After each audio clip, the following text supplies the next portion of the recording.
오늘의 사연 시작합니다. 안녕하세요. 남친과 이별한 지 일주일 약간 넘은 여성입니다. 지금 금방이라도 죽을 것 같고 힘들어서 미치겠습니다. 어찌해야 할지 모르겠고 남친에게 전화를 걸어볼까 말까 하면서 저 혼자 완전 생난리 발광을 하고 있습니다. 저와 남친이 헤어진 이유는 저의 도벽 때문입니다. 네, 제가 사실 손버릇이 아주 안 좋아요. 심지어는 남친의 물건도 훔치는 바람에 남친이 결국은 안 되겠다 하면서 저와는 인연을 끊기로 한 거였거든요. 제가 이렇게 될 줄은 정말 몰랐습니다. 어릴 적에 하나둘씩 훔치기 시작한 것이 어른이 되어서도 이어졌고 나중에는 연인의 물건에도 손을 대게 될 줄은 누가 상상이나 했겠습니까? 맨 처음에 저의 도벽을 그냥 대충 넘어가준 엄마가 그 당시에는 아주 고마웠는데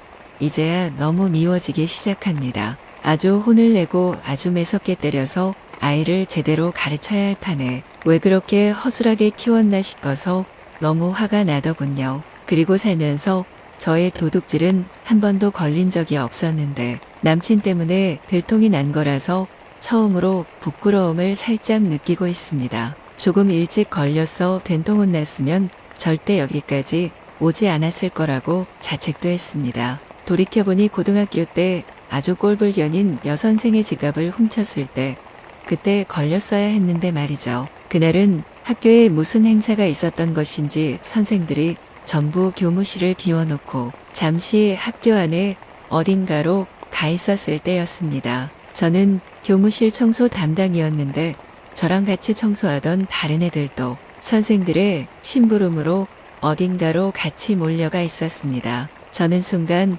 아무도 없는 공간에 저 혼자 있다는 것에서 무한한 자유를 느꼈습니다. 그리고 그 자유 안에는 반드시 존재해왔던 도둑질을 떠올렸습니다. 훔치는 쾌감은 자유를 극제화시켜주는 것이었기에 그 짜릿함은 이루 말할 수가 없었지요. 등신같이 저에게 걸려들어서 물건이건 돈이건 잃고서 절절매며 오는 것들을 바라보는 그 쾌감은 어느 것에도 비할 바가 아니었습니다. 그래서 저는 뭔가 훔칠 것이 없을까 하고 주위를 두리번거렸습니다. 그리고 되도록 아주 꼴 보기 싫은 선생 것을 훔쳐야겠다고 아주 결심을 했습니다. 그래서 이리저리 둘러보니 아주 극도로 제가 혐오하는 수학 선생의 자리에 떡하니 훔쳐가란 듯이 지갑이 놓여 있더군요. 저는 얼른 그것을 집어서 교복 주머니에 쑤셔 넣었습니다. 그리고는 화장실로 가서 지갑을 버리고는 돈은 제 주머니에 넣었습니다. 현금이 제법 되었고 그날 그 불효시가 무슨 옷이라도 사려고 그랬던지 현금이 그득히 들어있더군요. 저는 옳다구나 아주 잘 걸렸다 하면서 그 선생한테 그동안 수없이 망신당하고 공부 못한다고 들들 볶였던 것을 이 기회에 아주 보복을 해주리라 마음먹고는 태연히 다시 교무실로 청소를 하러 가는 척했습니다. 그리고는 제가 그 자리에서 청소를 하던 중에 지갑이 없어졌다 하면 제가 범인으로 지목될 확률이 너무 높으니까 다른 방법을 찾아야 하는데 하면서 되지도 않는 돌머리를 이리저리 굴렸지요. 그래서 애초에 저는 교무실 안에 안 들어갔다는 듯이 보여야 하니까 교무실에서 뚝 떨어진 복도 모퉁이에서부터 청소를 시작하고 있었던 것으로 잡아떼겠다고 마음먹고는 그리로 가서 바닥을 열심히 쓸었습니다. 그리고 지나가던 수희 아저씨가 저를 보고는 청소 열심히 한다며 칭찬을 해주셨기에 저는 하나의 알리바이를 확보했다 하며 속으로 쾌재를 불렀습니다. 그리고 드디어 우르르 소리가 나면서 사람들이 교무실로 들어가는 소리가 들렸고 한참이 지나서 그 수학 불효시가 자신의 지갑이 없어졌다면서 밤마다 아이들을 시켜서 지갑을 찾는 상황이 벌어졌습니다. 저는 속으로 미친 듯이 욕을 했지요. 잘났다고 그리 으스대더니 겨우 지갑 하나도 간수를 못해 갖고 온 학교를 난리법석을 떨게 만들고 있다면서요. 더구나 잃어버린 게 자랑이라도 되는 듯이 애들을 시켜서 도둑 색출 작업을 벌인다면서 아주 비웃었습니다. 그리고 저는 교무실 청소 담당이긴 했어도 복도 청소부터 시작했다는 여러 아이들의 증언이 있었고 수위 아저씨가 저의 복도 청소 현장을 봤다는 증언이 있어서 저는 무사히 건너뛰었습니다. 저는 훔친 그 돈으로 아주 비싼 옷을 사 입고 방과 후면 저의 남친과 데이트를 하면서 맛있는 것도 사 먹었습니다. 그렇게 저는 수학 불효 씨에게 안갚음을 하고 나자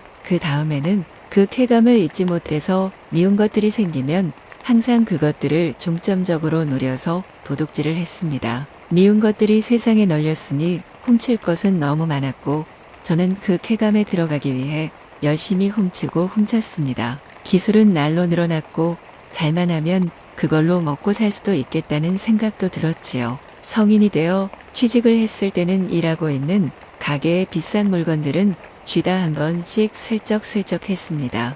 바쁜 주인들은 아무도 제가 그랬다고는 생각을 못했고 그러면 저는 덜 떨어진 너희들 머리로 나 같은 단단한 돌머리를 이기겠냐 하면서 속으로 비웃었습니다. 그러던 와중에 남친을 만났던 것입니다. 남친은 아주 가정교육을 잘 받은 남자였고 그래서인지 세상 사람들이 전부 자신과 같은 생각을 한다고 여기고 있었습니다. 세상 더럽고 한심한 꼴은 한 번도 못 본 채 온실 안에 화초처럼 자란 그는 저와 만나면 늘 고리타분한 도덕군자인 듯이 굴었고 저는 그것이 어느 순간이 되자 너무 지겨워졌습니다. 그래서 심심풀이로 남친의 물건도 슬쩍슬쩍 하기 시작했습니다. 그런데 남친은 태생이 아주 깨끗하다 보니 제가 그런 여자란 것을 전혀 모르고 자신이 아주 부실해서 물건을 자꾸 잃어버리나 보다 하면서 자책을 하더군요. 저는 아주 재미있다 하면서 이후로는 그의 지갑도 훔치고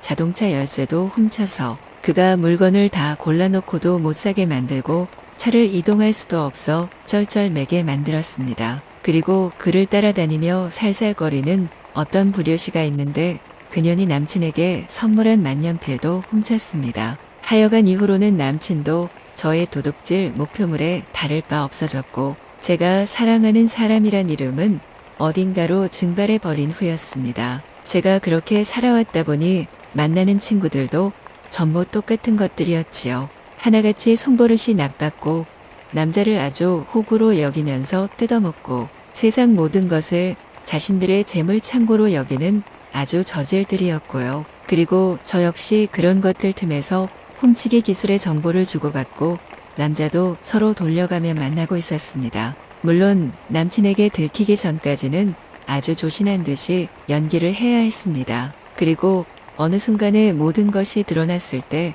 남친은 아주 미련 없이 저를 확 밀쳐내 버리더군요. 처음에는 그까짓 좀생이 놈이 뭐가 아깝냐면서 저는 스스로를 두둔했는데 하루하루 날이 가다 보니 생각이 자꾸 변해가고 있습니다. 그는 아무 조건 없이 자신보다 훨씬 뒤떨어지는 저에게 먼저 말을 걸며 제가 일하는 가게의 물건들에 대해 조언을 구했습니다. 그리고 저를 전적으로 믿고 제가 골라준 물건을 샀습니다. 그리고 고맙다는 말과 함께 수줍게 저에게 데이트 신청을 했던 그는 이후로 1년 가까이 저에게 많은 것들을 깨우쳐 주었습니다. 세상에는 담백하게 사는 사람도 많구나 하는 깨달음, 그리고 그 단정함이 결국은 그 사람을 만드는 거구나 하는 생각과 함께 제가 너무 더럽다는 생각이 들었습니다.